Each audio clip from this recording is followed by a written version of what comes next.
Estamos iniciando mais uma aula de ciências do 7º ano. Essa seria a nossa 5ª aula, né? Então, vamos dar continuidade à classificação dos seres vivos, continuar o conteúdo que já viemos estudando. Na aula anterior, eu pedi que vocês fizessem o desenho de uma célula animal, uma célula vegetal e uma célula procarionte. Espero que vocês tenham enviado elas lá para o Google Sala de Aula. Vamos dar continuidade. Então, como a atividade não tem correção, vamos iniciar então com o conteúdo. Nas aulas anteriores, nós falamos sobre a classificação dos seres vivos. Já falamos que os seres vivos se classificam nessas condições aí, desde o menor, que seria a espécie, da menor classificação até a maior classificação, de um indivíduo até um grupo maior ao qual ele está inserido. Então, nós aprendemos então que as espécies é o menor taxon de classificação dos seres vivos, que um conjunto de espécies vai dar origem ao gênero, conjunto de gênero à família, o conjunto de família à ordem, o conjunto de ordem à classe, o conjunto de classe ao filo, conjunto de filos a um reino. E temos também os domínios, que nós sabemos que existem três tipos de domínio, né? 2 deles são procariontes e um eucarionte, onde os domínios são esses que nós temos aqui. Temos a eucária, que ela vai englobar os vegetais, ela vai englobar a maior parte dos reinos. Ela vai englobar o reino plantae, o reino animalia, o reino fungi. Esses 3 reinos vão estar englobados aqui na eucária. Já o bactério, o reino bactéria, vai estar englobado apenas os seres do reino monera. Então, esse domínio bactéria, ele engloba os seres do reino monera, são seres procariontes e unicelulares. No caso, o domínio árquea, eles já são seres procariontes, mas podem ser pluricelulares. Então, no caso, eles acabam se dividindo pouco. Então, os 5 reinos são esses, que é o reino plantae, o reino animalia, o reino fungi, o reino monera e o reino protista, onde os protistas, os fungos, os animais e as plantas vão fazer parte dos eucária. Os outros 2 são os reinos das bactérias, do reino monera. Também entendemos que a classificação dos indivíduos vai desde um indivíduo até o seu domínio. Então, nós tivemos aqui como exemplo o gato doméstico. O gato doméstico, a espécie dele é Felinus catus. Logo, esse primeiro termo aqui, ele se refere ao gênero ao que ele faz parte. Ele faz parte do gênero Felis. Então, o gênero Felis, que é o mesmo gênero que esse gato do mato faz parte, só que o gato do mato é uma espécie e o gato doméstico é outra espécie. Os 2 fazem parte do mesmo gênero, que é o gênero Felis. E eles já fazem parte da família Felida. A família Felida já tem outros grupos, outros indivíduos, outro gênero e outra espécie, como por exemplo, ele tem o gênero das panteras e faz parte do gênero das panteras o Felis pardus, Felides pardus, que é um tipo de felino, que a gente já conhece ele como onça, né? A onça pintada. Então, esses indivíduos aqui fazem parte da mesma família. Então, a onça pintada, o gato do mato e o gato doméstico fazem parte da mesma família, mas não fazem parte do mesmo gênero, não fazem parte da mesma espécie. Quem faz parte do mesmo gênero é o gato do mato e o gato doméstico. E se a gente for levar em consideração, eles fazem parte da mesma ordem que os lobos. Então, um lobo, ele faz parte da mesma ordem que uma onça, que um gato do mato e um gato doméstico. Mas eles não fazem parte da mesma família, nem do mesmo gênero, nem da mesma espécie. Com isso, vocês conseguem observar que esses indivíduos, eles vão se agrupando da sua individualidade até o maior grupo. Por exemplo, mamália. Nós fazemos parte da classe mamália, mas nós não fazemos parte da mesma ordem, nós não fazemos parte da mesma família, do mesmo gênero, nem da mesma espécie do gato. Então, se você analisar, os indivíduos são classificados desse modo. A gente já viu isso na aula anterior, já tinha explicado essa classificação, é só para relembrar. A gente também observou que alguns indivíduos apresentam variação dentro da mesma espécie. São indivíduos que têm algumas pequenas mudanças dentro da mesma espécie. E muitas vezes, quando nós cruzamos indivíduos de espécies similares, que têm um afastamento muito pequeno entre as espécies. Eles são de espécies diferentes, mas eles têm características muito similares. Podemos dar origem a indivíduos férteis ou indivíduos não férteis. Isso vai depender do tipo de isolamento que aquele indivíduo sofreu. Então, muitas vezes uma mesma espécie sofreu um isolamento geográfico, por exemplo. Surgiu-se uma ilha e ficou contido dentro daquela ilha uma espécie de animal. E fora daquela ilha era a mesma espécie, só que com o passar do tempo elas evoluíram e se tornaram espécies diferentes. Logo, se for unida de novo, essas duas espécies podem cruzar, mas isso não quer dizer que elas possam dar origem a indivíduos férteis, que foi o que a gente falou lá no caso da égua e do jumento. Que da união da égua e do jumento vai dar origem ao burro e à mula.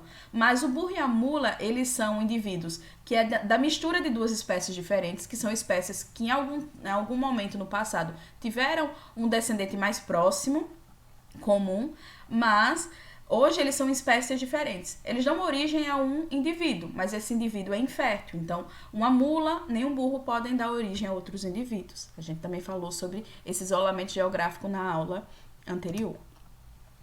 Também relembrando a classificação, falamos que Linneu definiu um modo de classificação e essa classificação ela tem algumas regras. Por exemplo, ela é composta por dois termos, ela é composta por dois nomes ou mais de dois nomes, o mínimo é dois nomes, onde o primeiro nome é o gênero e o segundo nome, junto com o gênero, vai ser a espécie. Então, esse aqui é o nome específico do gato. O nome do gato é Felis catus. Então, esse é o nome da espécie gato, o nome científico dele. O primeiro nome aqui é o gênero ao qual ele faz parte. O segundo nome não tem uma definição, mas ele vai compor o nome dessa espécie. Temos como, por exemplo, aqui a Panthera onca, que faz parte do mesmo gênero da Panthera tigris, que é a onça pintada. A pantera em si faz parte do mesmo gênero, mas eles não são a mesma espécie. O leão também faz parte do mesmo gênero, porque ele também se escreve pantera. Mas eles não são a mesma espécie, são espécies diferentes, mas fazem parte do mesmo gênero. A mesma coisa como o cachorro doméstico e o cachorro do mato. O Canis latras e o Canis lupus. O cachorro doméstico é uma espécie, o cachorro do mato é outra espécie, mas, o lobo no caso aqui, né? Ele é outra espécie, mas eles fazem parte do mesmo gênero, do gênero Canis. E a gente aprendeu que os indivíduos são classificados. O primeiro nome vai ser sempre o gênero e o nome total é o nome específico. Então, no caso do cãozinho doméstico, Canis lupus familiaris, o primeiro nome sempre será o gênero e todo o nome sempre será a espécie. Lembrando também que nas regras de Linneu existe uma regra de escrita. Ou vai ser escrito, sempre vai ser escrito com a primeira palavra com letras maiúsculas e a segunda palavra com letra minúscula. Pode ser escrito em itálico ou escrito de modo normal e sublinhado. A atividade dessa semana, ela vem retomar essas informações que a gente já falou nas aulas anteriores. Tudo isso que eu falei foi apenas para retomar um conhecimento que vocês já tinham estudado na aula passada, quando a gente fez chamada MIT. Então, vocês terão que responder a questão 10 da página 32, a questão 10 e a questão 11, e da página 33 e 32, vocês vão responder a questão 12 e a questão 13, além, é claro, das duas questões, a 8 e a 9 do charge aqui. Então, a atividade de vocês é um pouquinho longa, então prestem bastante atenção. Não precisa copiar as informações do caderno, porque elas são grandes, a não ser as letras aqui, ok? Então, essas letras vocês vão ter que copiar todos esses textos, porque vocês vão ter que completar ele. Mas o resto da atividade não precisa copiar, só escrever as respostas. Então, a 10ª questão, ela diz o seguinte: na época das grandes navegações, os portugueses já se referiam ao Brasil como a terra dos papagaios. E incluíam nessa denominação os papagaios e também as araras e os periquitos. A tabela abaixo relaciona algumas dessas aves. Então, no grupo dos papagaios, nós temos o curica, nós temos o papagaio de peito roxo, e temos também o papagaio moleiro. O nome científico do papagaio curica é Amazonas amazônica. O nome científico do papagaio peito roxo é Amazona vinácea. E o nome do papagaio moleiro é Amazona farinosa. Então, esses são os nomes científicos, esses aqui embaixo. Como é que eu sei que são os nomes científicos? Primeiro, porque tem uma palavra, a primeira palavra, que é o gênero, está iniciado com letra maiúscula, como a gente vê aqui, né? O gênero é iniciado com letra maiúscula, e a segunda palavra, que continua, o nome específico, é com letra minúscula. Ele está itálico, então ele está escrito de um modo diferente do nome popular. Então, Curica é o nome popular. Aqui nas araras, nós temos a arara azul de liar, que o nome dela, Andronix liari. Então, esse é o nome científico, esse é o nome popular. Arara azul grande, Androrhynchus hyacintinus. Então, esse é o nome científico da arara azul grande. Arara azul pequena, esse é o nome científico dela. Periquito de bochecha parda, Aratinga pertinax. Então, nós já sabemos que a aratinga vai fazer parte do gênero e o nome científico todo é esse. Lembrando que primeiro nome maiúsculo, segundo nome minúsculo.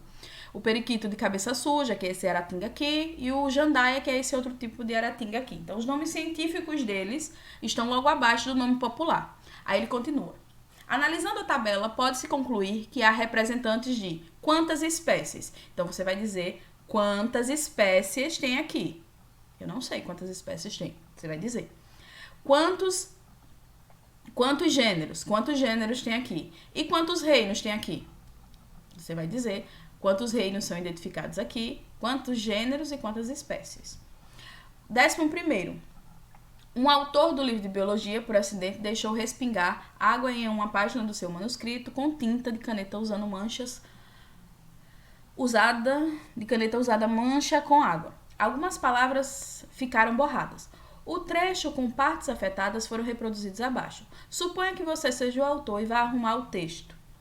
Reescrevam no seu caderno, substituindo os borrões por palavras adequadas. Então, ele já está deixando bem claro, ó. Reescreva no seu caderno. Vai reescrever todas essas letras. Então, você vai reescrever substituindo. Como, por exemplo, aqui, o domínio das bactérias inclui seres com células. Então, as bactérias são seres com células, a gente falou lá na explicação, são seres com células procariontes. Então, você vai colocar aqui, procariontes. Ou seja, que não tem, aí você vai explicar o que é um ser procarionte. Individualizado por uma, você vai dizer aqui, ó, ele está dizendo que os seres que têm células procariontes são aqueles que não têm alguma coisa individualizado por alguma coisa. Acredito que esse nome aqui seja membrana, né? Então, você vai completando o texto com as palavras que faltam. Essas informações tem no livro e a gente já falou sobre elas, principalmente nas classificações dos seres procariontes, seres eucariontes e a divisão. Aí aqui tem as arqueobactérias, você vai lendo e completando os espaços com as palavras correspondentes. 12º, a população mundial está crescendo continuamente. Esse crescimento ameaça a biodiversidade? Justifique sua resposta. A gente falou na aula passada também um pouquinho sobre biodiversidade, que a gente falou sobre essa variação, sobre todo o ecossistema, os seres que atuam nela, a gente já tinha falado na aula anterior, certo? Falamos também dos seres em extinção, das diferenças dos indivíduos das espécies. Então, continuando. Você vai explicar aqui por que o crescimento da população vem ameaçando essa biodiversidade. O que é que a população vem trazendo? Lembre lá da parte lá das extinções, os motivos pelo qual ocorreu a extinção de algumas espécies com o aumento da população. O 13.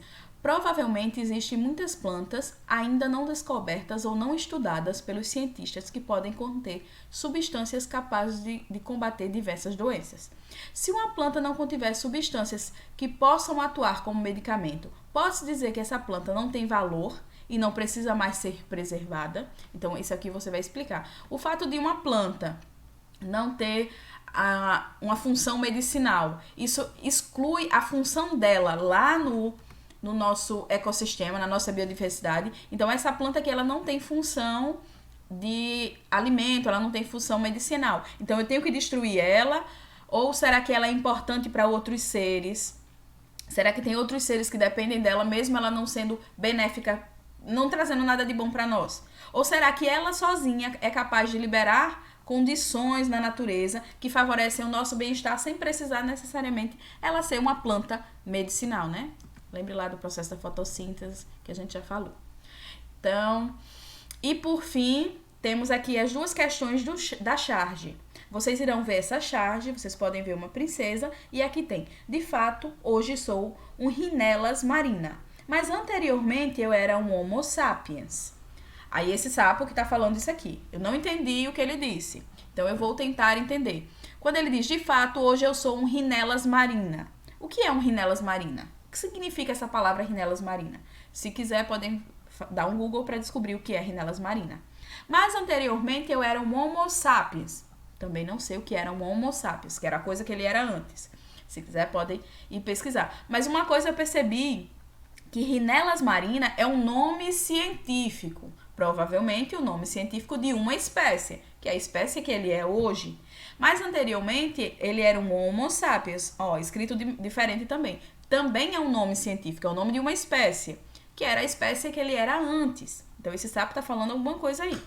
Aí o oitavo diz, pesquisa o significado de Rhinela marina e Homo sapiens.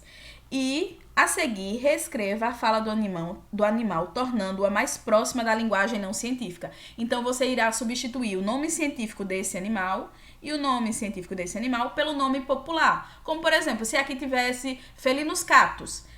De fato, hoje eu sou um Felinus catus. A gente sabe que Felinus catus é o gato. Então, eu iria colocar, de fato, hoje eu sou um gato, mas anteriormente eu era um Homo sapiens. Vamos supor que Homo sapiens significa, sei lá, uma geladeira. Claro que não é isso, né? Aí eu vou substituir a palavra pela o ser que representa esse nome científico. Nono, sobre os dois seres mencionados na fala, 4 alunos elaboraram as seguintes conclusões. Aluno 1. O primeiro aluno disse, pertence à mesma espécie e ao mesmo gênero. Então, tanto Rhinelas marina quanto Homo sapiens, segundo o aluno 1, eles pertencem à mesma espécie e ao mesmo gênero. Lembrem-se que o primeiro nome é o gênero. É o mesmo nome? Se não for, não é o mesmo gênero. Aluno 2, pertence à mesma espécie, mas não é do mesmo gênero. Quando é da mesma espécie, eles recebem o mesmo nome. Aluno 3, pertence ao mesmo gênero, mas a espécies diferentes. Será que é o mesmo gênero, mas as espécies são outras? Não sei. E o quarto aluno disse, pertence à mesma espécie e a gêneros diferentes também. Ele disse isso. Você vai julgar a afirmativa desses alunos aqui. Com qual dessas conclusões você concorda? E aí? Será que dá para concordar com algum desses alunos? Se você não concordar com nenhum dos alunos, você vai explicar aqui. Não, nenhum dos alunos acertou, porque... E vai explicar o motivo, tá certo? Então, essa é a atividade dessa semana. Qualquer dúvida, vocês podem perguntar lá no WhatsApp para mim.